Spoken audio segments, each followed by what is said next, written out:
छत्तीसगढ़ की आगामी फिल्म जानकी भाग 1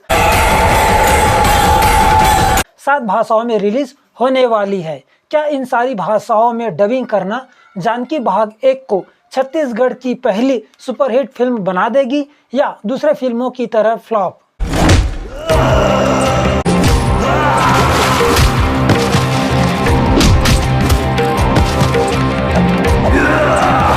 क्या छत्तीसगढ़ की लोकगीत, सांस्कृतिक परंपरा और रहन सहन को इस फिल्म के माध्यम से अलग पहचान मिल पाएगी या नहीं?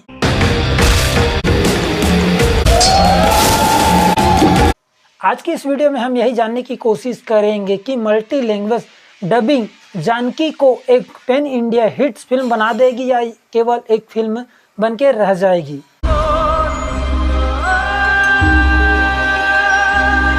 इस कलयुग में ये रघु जानकी को अपना बनाना चाहता है। बॉलीवुड इंडस्ट्री धीरे धीरे उभर रहा है।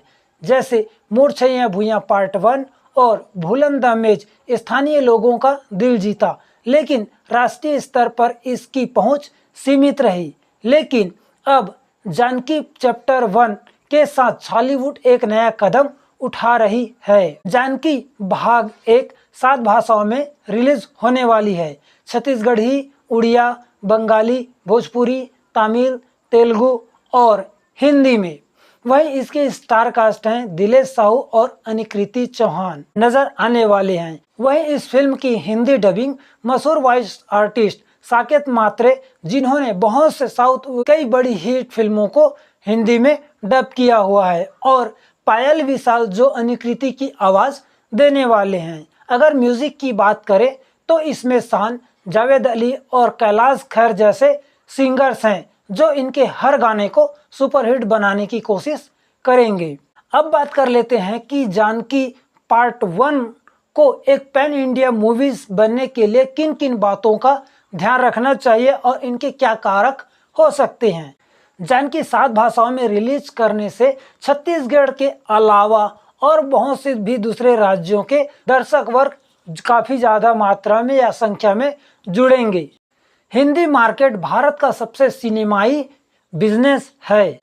अगर जानकी की कहानी और प्रोडक्शन क्वालिटी दमदार रही, एक्शन और ड्रामा पसंद आया, तो सिनेमा घरों में लाखों की टिकट बिक सकते हैं। साथ ही नेटफ्लिक्स, अमेज़न और OTT जैसे प्लेटफॉर्मों पर मल्टी लैंग्वेज से इनकी कमाई लंबे समय तक चल सकती है।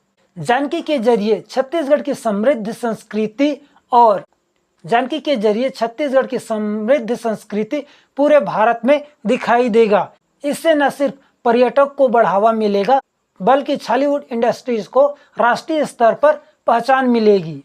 दिलेश साहू और अनिकृति चौहान की लोकप्रियता मल्टी लैंग्वेज रिलीज से स्टार बना सकते हैं। साकेत मात्रे और पायल विशाल की हिंदी डबिंग इसके छवि को और मजबूत करेंगे। ये कलाकार पैन इंडिया प्रोजेक्ट के हिस्सा भी बन सकते हैं।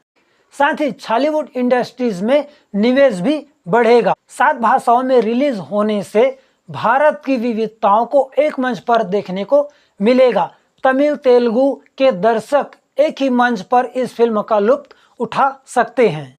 शान, जावेद अली और कैलाश खेर जैसे सिंगर्स की मौजूदगी इस फिल्म के हर गाने को सुपरहिट्स बना देगी। अगर म्यूजिक चार्टबस्टर रहा तो फिल्म की सक्सेस दुगुना हो जाएगी।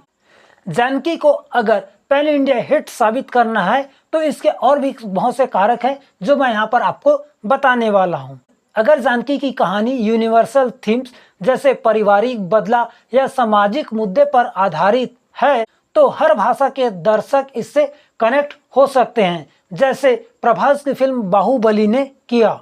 पोस्टर से लगता है कि जानकी हाई एंड प्रोफेशनल मतलब एक्शन और VFX का इस्तेमाल हुआ है, पैन इंडिया मूवीज की लिस्ट में आ सकता है। अगर निर्माता निर्देशक हर भाषा के लिए अलग अलग टीजर और ट्रेलर लॉन्च करें तो ज़्यादा प्रभावी रहेगा। ये तो हो गए जानकी को एक पैन इंडिया मूवीज के लिए हिट साबित करने के लिए कुछ जरूरी बातें और कारक। अब बात कर लेते हैं कि अगर जानकी फ्लॉप होती है तो इसके कौन कौन से कारक हो सकते हैं, उसको आइए थोड़ा सा विस्तार से समझने की कोशिश करते हैं। भले ही साकेत मात्रे और पायल विशाल हिंदी में डबिंग कर चुके हो, लेकिन 7 भाषाओं में डबिंग एक बड़ा चैलेंज है।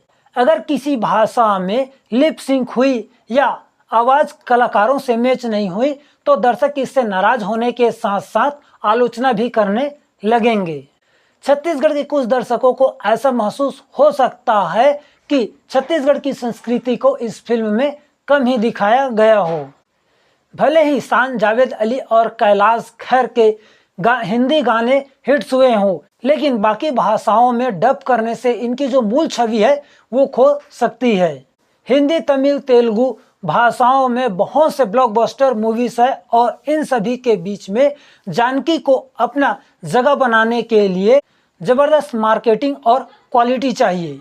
7 भाषाओं के रिलीज से जानकी पार्ट 1 की जो सांस्कृतिक संदर्भ है वो भी खो सकती है। जैसे छत्तीसगढ़ में हम लोग कहते हैं जय जोहार राम राम प्रणाम छत्तीसगढ़, उसी को अगर अलग अलग भाषाओं में कहें तो वो उतना कंफर्टेबल नहीं लगेगा जितना ये छत्तीसगढ़ी में लगेगा। एक ही प्रकार की टीजर या ट्रेलर लॉन्च करने से दर्शक बोर हो सकते हैं। इससे अच्छा है कि अलग अलग भाषाओं के लिए टीजर और ट्रेलर लॉन्च करना काफ़ी ज़रूरी हो सकता है। जानकी भाग 1 को मल्टी लैंग्वेज डबिंग सफल बनाने के लिए मेरा पर्सनली ये सुझाव रहेगा कि साकेत मात्रे और पायल विशाल जैसे वॉइस आर्टिस्ट हर भाषा में हो, जिससे वॉइस सिंकिंग और अनुवाद में कोई गड़बड़ी ना हो। छत्तीसगढ़ी संदर्भों को दूसरी भाषाओं में अनुवाद करते वक्त उनका मूल रूप बनाए रखें। लोकगीतों को डबिंग करने के बजाय सबटाइटल साथ में रखें। हर भाषा के लिए अलग अलग टीजर और ट्रेलर लॉन्च करें। जैसे हिंदी में दिलेश साहू का एक्शन और साउथ में और तमिल में अनुकृति चौहान की ग्लैमर पर फोकस करें। शान जावेद अली और कैलाश खेर के गानों को हर भाषा में अलग अलग सिंगरों के द्वारा रिक्रिएट करें ताकि जो दर्शक उसे देख रहे हो उससे कनेक्ट कर पाए। छत्तीसगढ़ी दर्शकों को ये भरोसा दिलाए कि इस फिल्म के जरिए उनके सांस्कृतिक संदर्भों को कोई नुकसान नहीं पहुंचाया गया है। जानकी की कहानी ऐसा हो जो हर भाषा के दर्शकों को इमोशनली कनेक्ट करे। जानकी चैप्टर 1 7 भाषाओं में रिलीज होना छत्तीसगढ़ के लिए एक ऐतिहासिक कदम है। दिलेश साहू का एक्शन, अनुकृति चौहान की ग्लैमर, शान जावेद अली और कैलाश खेर जैसे सिंगर्स के म्यूजिक इसे पैन इंडिया हिट्स बनाने की ताकत रखते हैं। लेकिन इसके लिए जरूरी है उच्च गुणवत्ता वाली डबिंग, सांस्कृतिक संवेदनशीलता और सही मार्केटिंग। मेरा मानना है कि अगर जानकी की कहानी और प्रोडक्शन दमदार रहा तो ये सिर्फ छत्तीसगढ़ का नहीं पूरे भारत पर गौरव बढ़ाएगी। ये फिल्म दिखाएगी कि बॉलीवुड भी बड़े सपने देख सकते हैं। आप क्या सोचते हैं? Janaki part 1 multi language dubbing की बदौलत ब्लॉकबस्टर बनेगी या फ्लॉप हो जाएगी? नीचे कमेंट में जरूर बताइए। और हाँ, 13 जून 2025 को जानकी को थिएटर में जरूर देखें। अगर आपको ये वीडियो पसंद आया तो लाइक करें, शेयर करें और हमारे चैनल को सब्सक्राइब करें। मिलते हैं हम अपनी अगली वीडियो में।